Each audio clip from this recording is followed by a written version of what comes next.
Oi gente, tudo bem? Nesse vídeo aqui, nós três, professores de História, vamos dar para vocês algumas dicas de alusões históricas para você usar na sua redação no Enem. Primeira dica que eu vou dar aqui é sobre sobre alguma coisa sobre saúde, questão sanitária, que pode ser que caia porque é um tema que é muito a cara do Enem, na minha opinião. Dá para relacionar isso com a Idade Média, que era um momento aqui na história do mundo que não tinha nada em questão de saúde, de saneamento básico, de higiene, não tinha nada disso. Dá para falar sobre como houve essa mudança, principalmente depois da pandemia que teve na Idade Média, da peste negra, que forçou entre aspas, ali a Europa a passar por um processo de saneamento básico, uma higienização maior, e com isso, hoje em dia a gente vive num sistema que tem uma certa higiene, pelo menos melhor do que na Idade Média, e isso agora faz com que a gente tenha um sistema de saúde muito melhor do que tinha na Idade Média. E por isso que a gente pode falar sobre essa mudança que aconteceu da Idade Média para cá, sobre a questão de saúde, questão de saneamento básico, higiene e etc. Vou falar aqui um pouco agora, se caiu alguma coisa relacionada a esportes no Enem, a gente pode tomar como temporalidade ao tempo da Grécia, onde surgiu as Olimpíadas, etc. Aproveitando que a gente está nesse tempo de Olimpíadas também. Vai, Brasil! Era para assustar vocês. Aí, essa questão de lembrar, surgiu na Grécia as Olimpíadas e foi um marco tanto para a população quanto para os atletas, em que tiveram grande apoio e tal para participar, etc. Além da população ir lá para se divertir, né? De certa forma. O famoso pão e circo, né? O famoso pão e circo. Quem não gosta de um pãozinho e circo? Pois é. O famoso pão e circo, só que pensar que por exemplo, às vezes os atletas precisam ser mais incentivados no Brasil, por exemplo. Nas Olimpíadas, quase 60% dos atletas não tem tanto incentivo, tanto financeiro, para participar das Olimpíadas, etc. Então, pensar que quanto mudou desde a Grécia até agora, vamos pegar, por exemplo, no Brasil, ou relacionar com outros países que investem no esporte e às vezes não ganharam uma medalha olímpica, e o Brasil que não investe tanto e ganhou várias medalhas de prata, a de ouro também. Então, tá mais ou menos nesse esquema.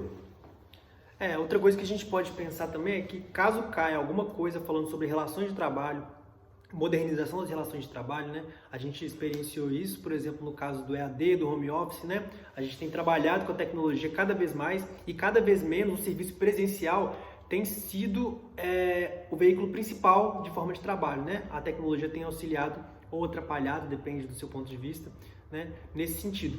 A gente pode falar da Revolução Industrial como um marco, né? Na modernização das relações de trabalho, como é que se dava o trabalho antes da Revolução Industrial e depois, né? Como o trabalho mecanizado era proeminente, principalmente na Europa daquele período, né? A manufatura, principalmente, era o veículo principal de transformação de matéria-prima e a única maneira com a qual as pessoas tinham de transformar os produtos naquele que elas desejavam, né? Por exemplo, para montar uma cadeira, o tempo que demorava para se montar uma cadeira, por exemplo, antes da Revolução Industrial, e o tempo como ele foi otimizado ao longo dos anos, né? Como é que as relações de trabalho e a modernização delas fez com que produtos que antes demorariam horas para ficar prontos sejam feitos não só em menos tempo, mas em grande escala e em maior qualidade, né?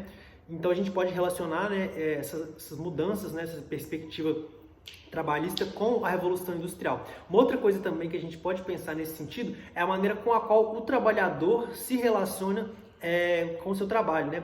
No sentido de que, por exemplo, a gente tem visto no EAD que cada vez mais as pessoas têm sido cobradas para trabalhar e produzir mais, né? Aumentar sua produtividade. Então, às vezes, você tem que trabalhar durante 4, 5 horas online, mas a produtividade é muito maior do que se fosse no presencial. Então isso acaba fazendo com que o trabalhador seja explorado, mas ao mesmo tempo não tenha alternativa, porque ele não vai querer perder o seu emprego, né? E isso tem a tecnologia, a gente também tem que pensar uma coisa que a gente quase nunca pensa, que é nos malefícios que a tecnologia tem trazido para a gente nesse sentido, né? Pensando numa vertente que, por exemplo, o trabalho, a exploração da mão de obra tem sido cada vez mais comum, até porque existem mais pessoas disputando vagas de emprego e os salários são cada vez menores. Então, consequentemente, aqueles que empregam acabam pagando salários menores e fazendo com que as pessoas trabalhem de maneira excessiva e até, por vezes, explorando a mão de obra nesse sentido. Então, a gente pode pensar por essa vertente da Revolução Industrial, que foi um processo que contribuiu para acelerar